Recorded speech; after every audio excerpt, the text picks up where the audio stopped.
What makes some people more organized than other people? Now, organization is something that I specialize in. It is something that I study. And what I have realized is that some people have a natural inclination to just be more organized versus others. And today I wanted to talk about that. I wanted us to dive into the different ways that you could start to organize yourself if you have struggled with organization in the past.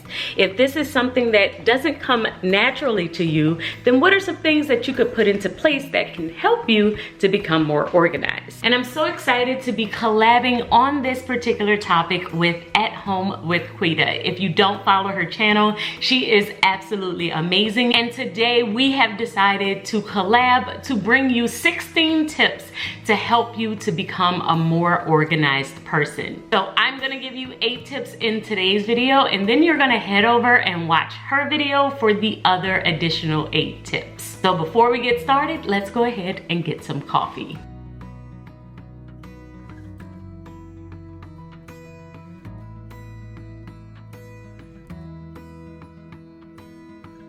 So yesterday I went live on my YouTube channel. Me and At Home with Quita was talking all about organization. If you missed that video, then I will link it above so that you can catch up on that and just find out a little bit more about her backstory, how she got started with organization, and how I got started with organization. But both of us said that we had a natural ability and we were taught to be organized at a very young age. Now this got me thinking, mainly because yes, you could be born with the ability to organize yourself, have a natural talent, but what if you don't? What if you don't have that natural talent? What do you do and how do you start your process to being more organized? So what we decided to do is look up some of the habits of organized people. What do they do? How are they like? What are the things that they have put into place that helps them to be a more organized person on a daily basis? So that's how we got to where we are today. So let's get into tip number 1. The first habit of an organized person is that they add tasks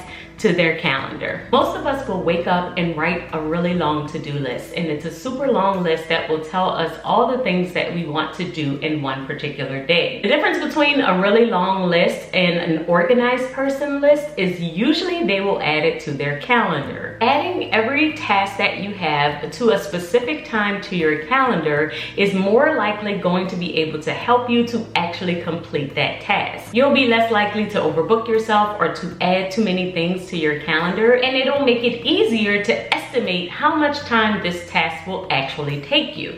I am huge on time blocking, and the reason why I plan by time and I talk about planning by the hour so much is because of how much it has helped me be more realistic with the time that I actually have. Instead of trying to get 20 things done in one day, for the most part, I will pick 5 important tasks.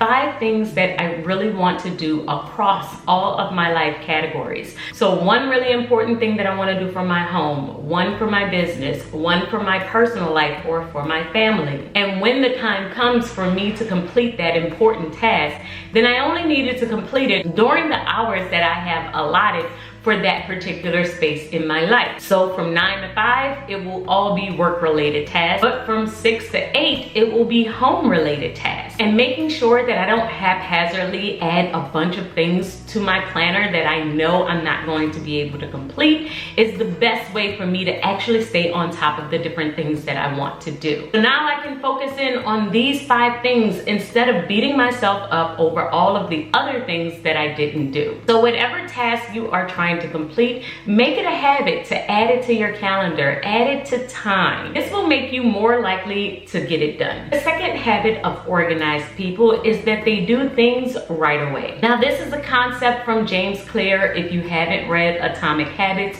you definitely should as an organized person, because that book will transform the way that you think about habits. But in that book, he talks about the 2-minute rule. Basically talks about how you can stop procrastinating procrastinating using the 2-minute rule, because as you are building a habit, you want to make it to where you can complete that habit in 2 minutes or less. This actually helps you to start to build upon the habit and do it on a consistent basis. Taking that same rule and applying it to different things that you need to do in your life will help you to be a more organized person. So any task that's on your to-do list, if it takes a minute or 2 minutes to complete that task, instead of writing it down and timing it out and adding it to your calendar, just do it right away. Organized people are always thinking about their future self. So if I can save future Alaina some time by doing this task right now, then I'll do it right now. And this small rule will actually help you to get more things done throughout your day. So if something comes up while I'm working and I know it's something that I can just knock out in 2 minutes or less, then I will just do it. And this will help you to be so much more organized in the future and really minimize that to-do list. The third habit of organized people is that they keep it simple. Whenever you are building a new organization system, you're trying to figure out exactly how you're going to keep it all together. You want to keep it as simple as possible and make it easy for you to understand. My entire life organized in this one planner. This is my planner. It has multiple sections, and within this one book, I keep my entire life categorized, and I share it all the time on this channel. Now, sometimes I will share things from this planner and someone will put in the comments that it's way too much for them, that's too complicated and they can't handle it. And that's okay. This system might be too complicated for you, but it's simple to me because everything that I need for each category in my life, this one suits me. So you need to find a system that's going to suit you, and it needs to be simple to you. Like I said, this is different for everyone. I find it really simple to have this 6-compartment planner where I can look at every area of my life. However, someone else might want one spiral bound planner. Another person might need 4 planners, and they feel like that is keeping it pretty simple to them. How you keep your life organized really does depend on you and the way that you think, but the rule of keeping it simple still applies, because if you find your system complicated, if you can't find things and you keep forgetting how you had decided that you were going to organize it or set it up, then it is too complicated. This will not only hurt your organization journey, but it will also make you feel like you're just not an organized person, when it really doesn't have anything to do with your organization. It is all because you're trying to set up a system that is just way too complicated. So keep it simple, and if you don't know what simple is for you, then try different things, experiment, but once you feel like it's becoming too difficult or too hard, make sure that you switch it up. The fourth thing that really organized people do is that they have solid routines and habits. I know probably every productivity video that you have watched have told you something about habits and building routines and how it's going to help you and working on consistency, but it is the truth. When you are getting organized, having some type of routine in your life will help you with that journey. It will help you with their process. And building habits can be challenging. I know on average, it takes me about 3 months to get adjusted to a new habit, and sometimes I still fall off and have to get readjusted or keep trying to build a habit into my routine. But having habits and routines in place does help me to be a more organized person, and there's really no way around that. Keeping up with a habit tracker and a morning routine and doing the same things around the same time every single day really does help me to put my brain on autopilot when I need it, and then be able to use it for more important things like important decision making. Like I said, this can definitely take some time, but I believe that everyone can do it on their own level. Your morning routine doesn't have to be 15 or 20 steps. It could be 2 steps or 3 steps. You could keep it very simple in the beginning, because like our last tip, keeping it simple will help you to be able to do it, especially when you are just starting. So build those habits, build those routines, start small and keep it simple, and watch yourself transform into a more organized person. The next habit of an organized person is that that they take care of their health. I don't know many productive people or organized people that don't have some type of system or some method of taking care of their health. We have one body, one vessel, one time to get this right, and taking care of your body is the best way to make sure that you can be organized, you can be productive, you have the energy and the motivation and everything that you need in order to achieve your goal. Having some type of health aspect into your routine, the way that you eat or work out, is an essential part of being an organized person. How can you show up for your family and your friends? How can you show up for work and for all of the things that you have to do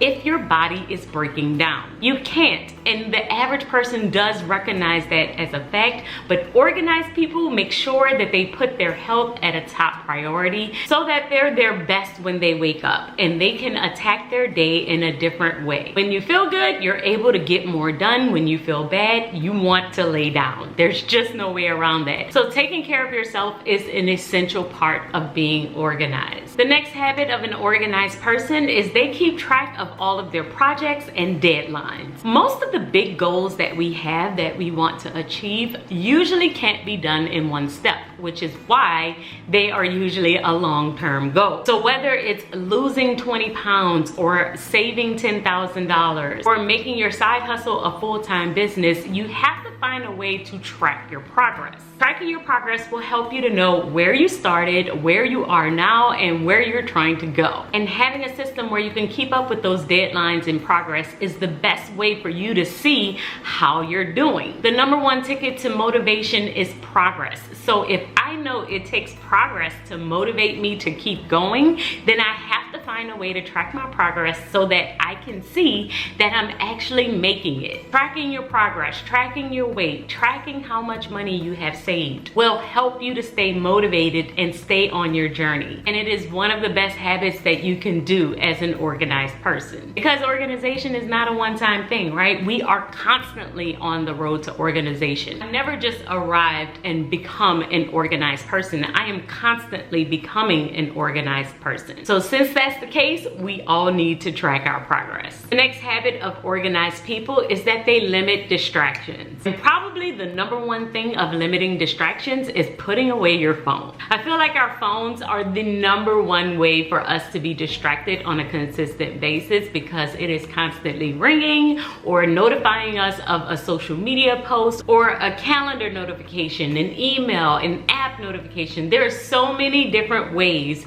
that our phones can distract us. But as an organized person, you need time to focus where you are just working on the things that will help you to get closer and closer to your goal. So if every time you are trying to do something that's important to you, you get distracted and now you have to attend to that thing, it's going to take you 10 times longer to complete the things that you are trying to complete. So we have to find a way to limit distractions. And if you're not in a space where you can limit distractions, for instance, you're a new mom and your baby is crying, you have to attend to your baby every single time your baby is crying. Then you may want to plan for a time when you have less distractions, or see if you could get some help so that you're able to focus on the thing that's important to you for a period of time. I know when my kids were smaller, I couldn't dedicate the amount of time that I wanted to my company. I couldn't pump out 3 videos a week. I just didn't have that kind of time because I was a new mom and my kids were really little. What I did instead was work when I could. Whenever it was nap time, I might do a little bit of something or a social media post. And yes, I wasn't making as much progress as I wanted to, but I was still moving the needle. I was still doing something. It was a little thing, but I was still making progress. That's why we talk about starting small, keeping it simple, and doing little things, doing small things, whatever you can,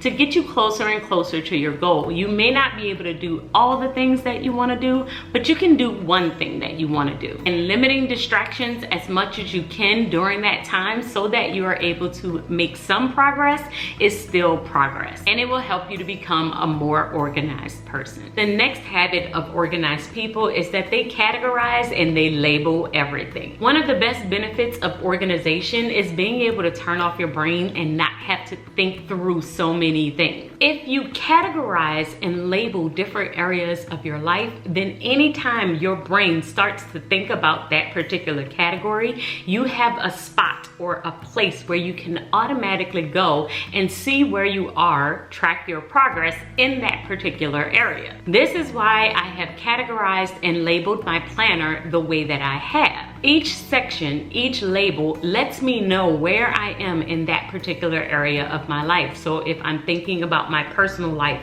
and I'm thinking about my home and I'm thinking about the different projects that I want to do in my home, I can quickly flip to that section within my planner and see where I am. I can track my progress and I can make more progress toward my goal. But if I think about my home and I don't have a spot where I can work through my thoughts or write down the different ideas that I have, ends up happening is now I'm overwhelmed or consumed by all of these thoughts and ideas that are running around in my brain. Keeping it simple and categorizing different things around your home, organizing your space by the way that you need and use different things, and having a simple method to where you can process your thoughts and ideas will definitely help you on your organization journey. So we're not just labeling because it's pretty, we're labeling because it helps us to identify and remember where we have put different things and how we are planning to use it. And if you want to pick up my favorite label maker for this process, I will link it in the description box under my Amazon favorites. So guys, I hope that you have enjoyed these 8 habits of organized people. Remember that At Home with Kita has another video for you on this same topic so that you will have 16 tips, 16 habits of organized people. So make sure that you head over and go check out her video and comment under her video and tell her I sent you. And if you're here from At Home with Kita's video, thank you so much for joining me. And if you like what you see, make sure that you subscribe and turn on that notification bell. I will see you guys in Friday's video. And until then, keep organizing your life so that you can achieve your dreams. Bye guys.